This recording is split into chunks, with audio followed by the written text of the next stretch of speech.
Welcome to Pagan Coffee Talk. Here are your hosts, Oswin and Lord Knight.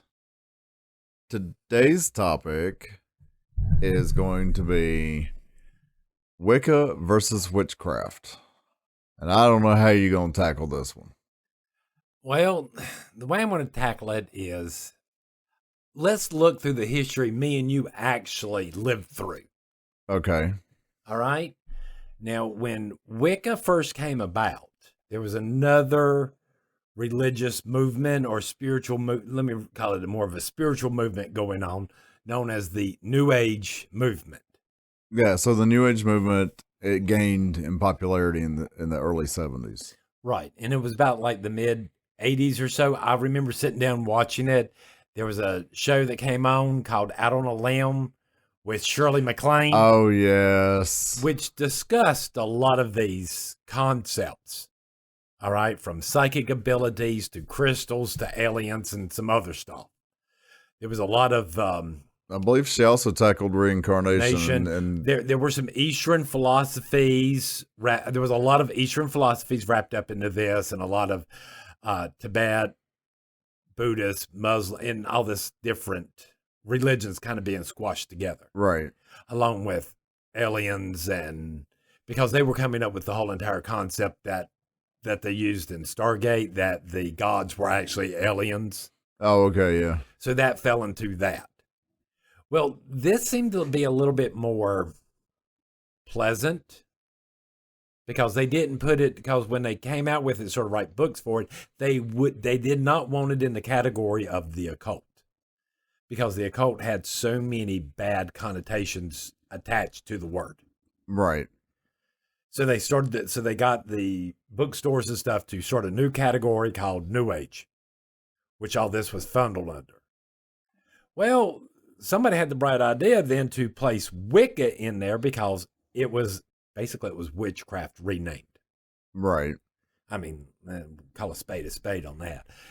And it got placed into the quote unquote New Age category instead of the occult, because your housewives and other people would probably go to the New Age section and look through it before they'd be seen in the occult section.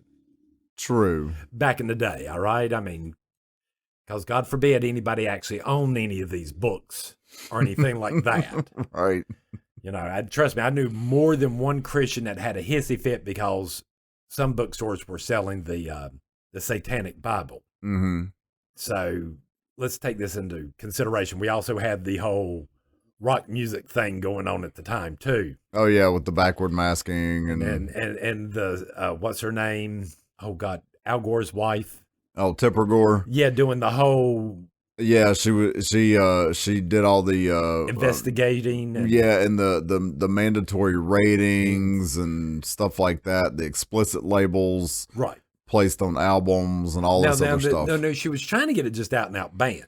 Well, yeah. But the compromise was the rating of albums that we have now. Kind of like with movies. Don't have a problem with that. Right. All right. This is where all this comes into. So when they made up Wicca, again, like I said, it was witchcraft rebranded. And what happened is over the years, more and more of these New Age concepts kept on making their way into Wicca. Mm. And I'm sorry, there are concepts in the New Age movement that clashes with Wiccan or occult philosophies. All right. Like what? Well, New Age is the people who believe, hey, you can be whatever in the world you are. If you think you're a woman, you're a woman. If you think you're a dog, you're a dog. Whatever you believe to be is true. Okay. Your truth is much more valuable than reality or objective truth.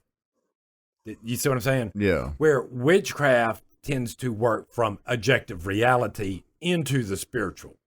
Right. Like most religions do. So now we have this problem because like most of the witches I know, more the quote unquote traditional witches, we believe you have to be trained. You have to be initiated to call yourself a witch. Right. And to, especially if you're going to call yourself a member of the traditional witchcraft community. Now, I know a lot of people are out there like, oh, no. That's folk magic. No, let's keep the categories like they're supposed to be. Folk magic is folk magic and not traditional craft. Traditional craft is that occult stuff, regular. Am I making sense there? I think so. I mean, in some ways, I can kind of see where they're saying that folk magic is traditional because a lot of that magic is handed down from generation to We generation. follow folklore and traditions, but it's not the linchpin for us to be called a traditional witch. Well, no, I understand that. I'm just saying I Right. get where that's coming from because just like in families, like Christmas time, everybody's got their own traditions that they Right. do around each holiday. So I could kind of see where folk magic kind of plays into that. And they could say, well, that's traditional because this has been handed down to me from generation to generation. But when we say traditional, when you and I say traditional, Right. we're talking a different type of traditional. We're not talking. We are talking about traditionally trained, traditionally initiated into a community. Right. All right. So again, I hate to be this way. Taya Kennedy's lying out her ass. She claims to be a traditional witch because she follows folk. Right. The woman's never been initiated. She did her quote unquote self-initiation, which traditional witches don't believe in. Right. We believe that whole initiation, that self-initiation is just you getting yourself in the middle of the night. Nothing special. Does not make you a traditional witch. What makes you a traditional witch is that initiation process, is that you are pulled into the community. You're invited there. Does that Right. make sense? Yeah. You're invited into that community. And once you're invited into that community, you're always invited in that community. Wicca, on the other hand, is just your neighbor across the street. There's no form or anything to it. So you got a lot of people out there, I think, that are calling themselves witches or traditional witches that aren't. They're New Age because they believe all this other crap that we don't. Like most traditional craft does not believe in the threefold law. We don't believe in the karma crap. All right? We do believe that there's an equal and opposite reaction to everything we do, yes. Are you with me on that? And that you cannot invite yourself to a party. Right. You know, I'm sorry, we call them party crashers, and Yeah. wedding crashers and stuff like that. And I'm sorry, I hear a lot of people out there doing that. Oh yeah, I'm a traditionalist, but I don't follow the traditional rules. Then you're not a traditionalist. Right. Wicca is this thing that has become this New Age thing. And it's this free fall for all, whatever in the hell you want to believe, lazy shit is the way I'm looking at it. Right. Most of the New Age shit is lazy. I don't have to do nothing but have good thoughts. Right. And everything's sort of handed to you. Everything, yeah. The universe is supposed to be warm and loving and full of rainbows and lollipops and unicorns. Right. Don't see that shit happening. This is what I hear from the New Age people. Oh no, it just needs to feel right to you. That's that whole entire New Agey feel. Okay. Am I making sense there? Yeah. Do you see any difference between these two? Well, I mean, I'm one of those people. I kind of use the words interchangeably. You know, I hate to be that way, but it's always been pretty much the same thing to me. Yeah, but in the 80s and 90s, we did that. We did it without fear because Wicca had not become this. Well, that's true. I mean, it hadn't become the whole New Age lefty woke crap that it Right. is now. This is what Wicca has become. Right. So yeah, I mean, back in our day, yeah, I mean, it was interchangeable. You know, I mean, because most of these people that are Wicca and all this are also socialism and don't realize that that's just nothing but volunteer slavery. Because I'm sorry, when the state owns the means of production, that means they own all the grocery stores. They own all the manufacturing. You're only working for one person, and that's the government. Right. And then what are you going to do? If you don't like your job there, where are you going to go? This is the same logic that I keep on hearing spouted from the Wiccan community about, oh, there should only be one religion. You have to believe our way. This is just as bad as the Christians. True. And the Muslims and all the other ones. Yeah.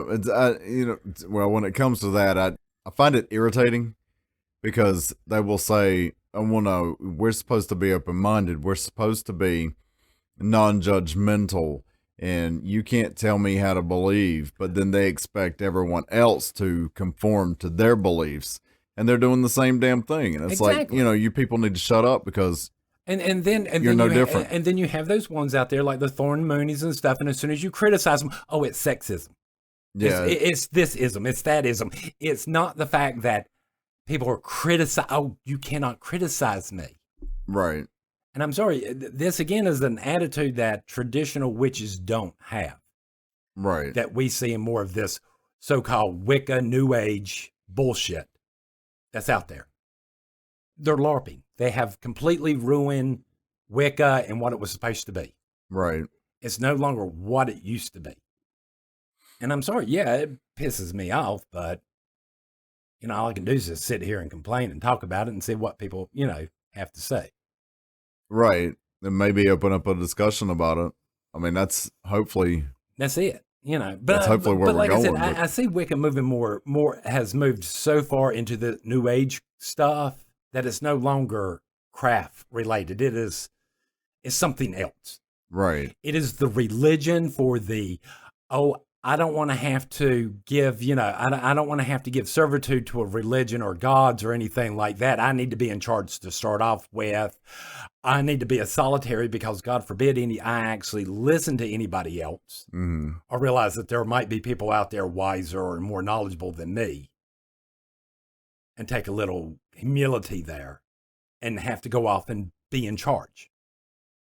Where in craft, we have the philosophy of we don't want power. Right. We don't need it. It's not that big of a deal to us. Setting it back down is just as easy as picking it back up. It's not something we have to use. True. Because our message is more important than us. This is not about my ego. It's about the message of craft itself. Right.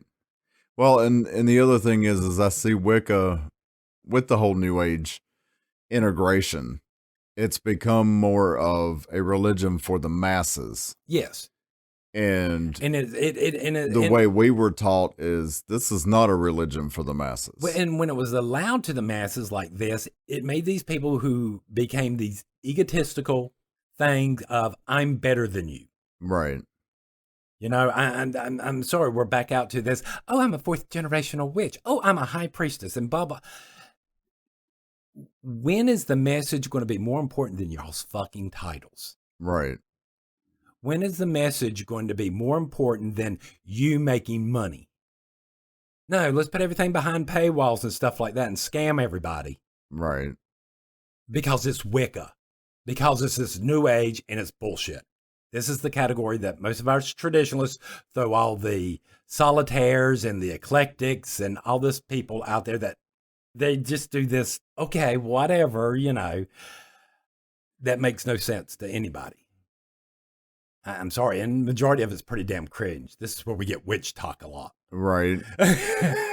And a lot of shit on YouTube. Yeah. On another topic, glamours. This was one that you threw into the bag, so please explain what you mean by glamours.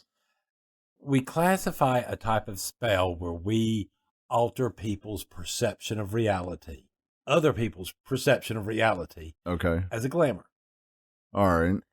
This is not like a normal spell, like we would for money or love. Glamours are literally you enforcing your will upon people. Okay, so it's just a temporary thing. It's not anything lasting. Right, but there's some conditions we have to meet to get a glamour to work. Okay, what are those? All right, because you got to remember, when we talk about glamours, most people think a glamour is so I can get you to think my hair's a different color or you don't necessarily see me. Okay, right. All right. While these are altering people's perceptions, they're not actually altering reality. So if you do an invisibility spell, all right, you're really doing what's called a glamour. You're enforcing your will. And it's not to make you invisible, it's less noticed.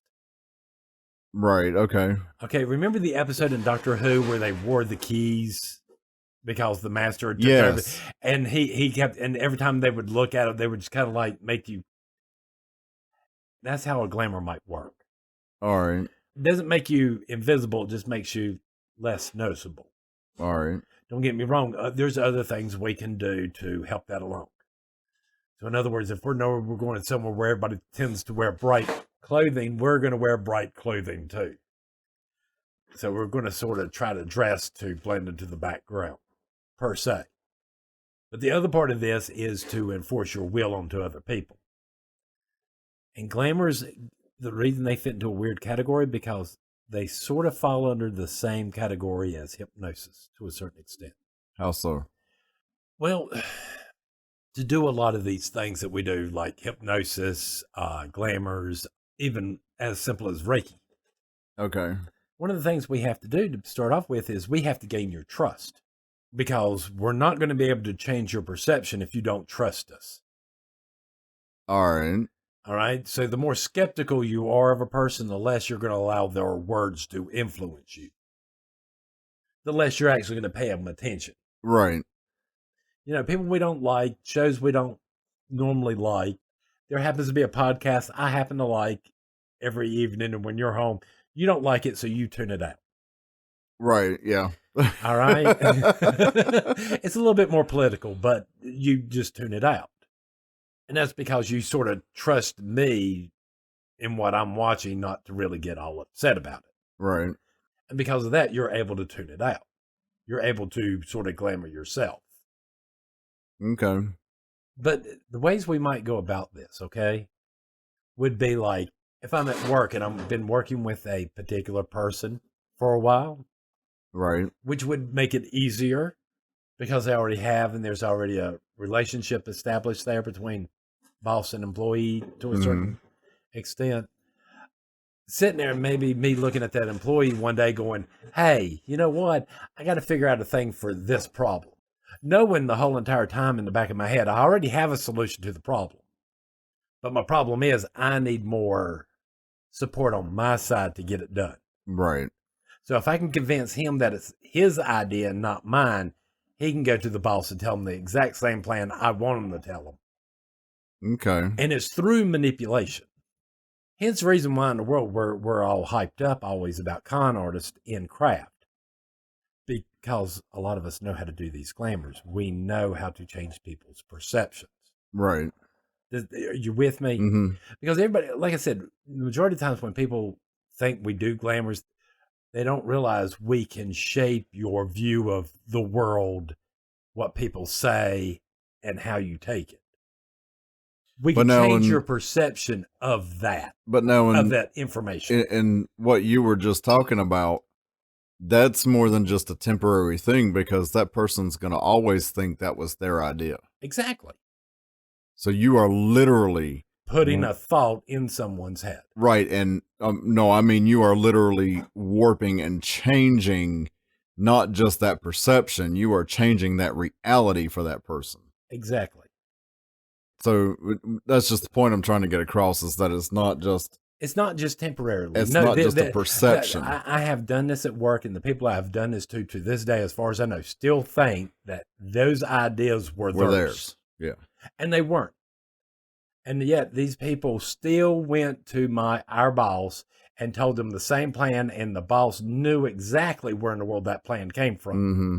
And they walked up to him going, oh no, I had this brilliant idea. And, me and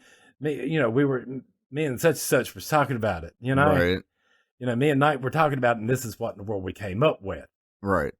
Oh, he knows my fingerprints are all over that. Of course. And he knows exactly what I'm doing, because the more people you have, more employees you have that support your idea, the greater chance of getting it. Right. Now, again, this seems very benign.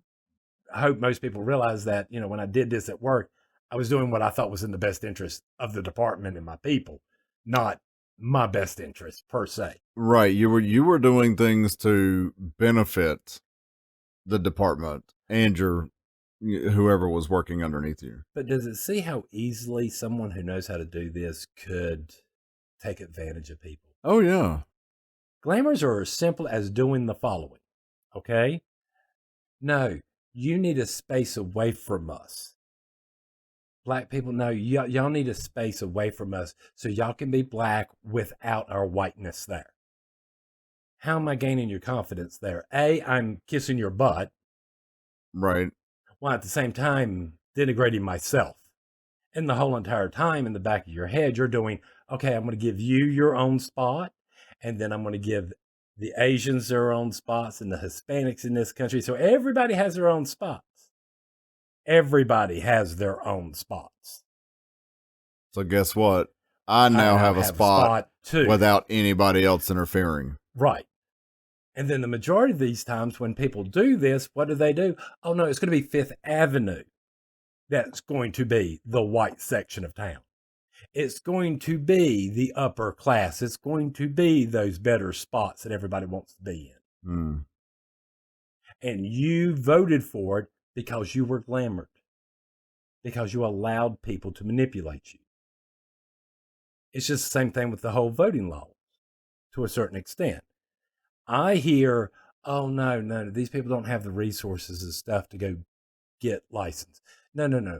What do I hear? Oh, no, we believe people are too stupid to be able to go get IDs. Right. So if they're too stupid to do that, we can't let them. And people are sitting there going, no, we need this. Right. You're being called stupid and taking an idea. If that's not the sign of a freaking glamour, what is? Right. And then they're getting you in to vote, and you're voting for exactly what they wanted you to. I mean, but are you understanding how the glamours work? Yeah. And how they can work from such a small scale, made with an employee, to even possibly up to a big scale. Right. It takes a level of trust, is what you're saying. Right. You have to lower them into trust. All right. And no matter what, that is required. Because again, this is still along the same lines as hypnosis. You can't hypnotize someone who does not trust you. That's a hurdle you can't get over.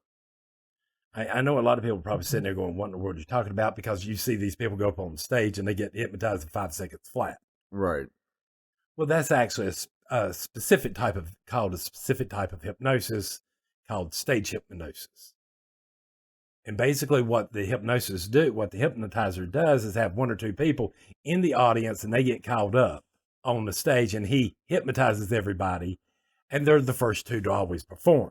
They do exactly what they're told because they did. Everybody else thinks they have to too. Mm-hmm. And it becomes a self-inducing type scenario. Okay. So I honestly believe a witch with enough understanding and all this would get up there and look at him and go, I ain't doing that shit. They'd be the one person you couldn't. Right. Because I don't trust you. I don't know. No. Any other questions about this glamour? Am I making sense that it's not just your view, but it can also be your view of a thought, of a concept? Well, yeah, but what I find interesting is, like Hollywood, they've done their own thing with glamours, and they've made it so that it seems like all it is it's just temporarily changing someone's perception. Well, to a certain extent, you're right. Have you ever went to go watch a movie and you were so into the movie, you remember it starting, you remember the whole entire movie, but for you, it seemed like to be almost instantaneous. Yeah. And it was over before it seemed to even really get good. Yeah. That is that glamour style setting in. You trust the movie people to show you something that you can trust to a certain extent, and you're allowed yourself to get swept up into that. But my thing is that most people are seeing it that way. What they're not realizing is what you just said earlier, is that it can go beyond. It can go beyond. Just temporarily changing someone's perception of something. Yes. I mean, first of all, if I can get you to believe in something with everything you are, I mean, no matter if it does completely contradict reality whatsoever, mm-hmm. If I can convince you of that, you're going to do it. I mean, it's the same thing that these cult leaders do. This is how they get these cult leaders get these people to kill themselves. Right. I mean, it's still the same pattern of behavior. You get them in there, you get them to trust you, is that long con of, here, let me borrow you $20 and then I pay you back the very next day. That way, when I ask you for 50, you don't think about it. Right. Then you give me 50 and a week later, I automatically pay you back. And I keep on doing that. And each time slowly upping it. And then before you know it, oh, I need $200. Or I need a couple of thousand. And then it's going to be, you know what? I can't pay you back just yet. Or the person just suddenly skipped town. Yeah, or they just suddenly skip town, yeah. These are the same thing con artists do. The only thing that makes witches more dangerous about it is our ability to be able to predict behaviors. Right. Knowing and being able to strategize what in the world this person's, especially depending on how well we know the person, how well we can predict what in the world they're going to do next if we say this or this. It's more like playing a chess match. Mm-hmm. It's just the other person don't know they're playing a game. You know, I mean, that's some pretty dangerous stuff there. So good for you. Most definitely. Thanks for listening. Join us next week for another episode. Pagan Coffee Talk is brought to you by Life Temple and Seminary. Please visit us at lifetempleseminary.org for more information, as well as links to our social media: Facebook, Discord, Twitter, YouTube, and Reddit. We travel down this trodden path, a maze of stone and mire. Just hold my hand as we pass by a sea of blazing pyres. And so it is the end of our days, so walk with me till morning breaks. And so it is the end of our days, so walk with me till morning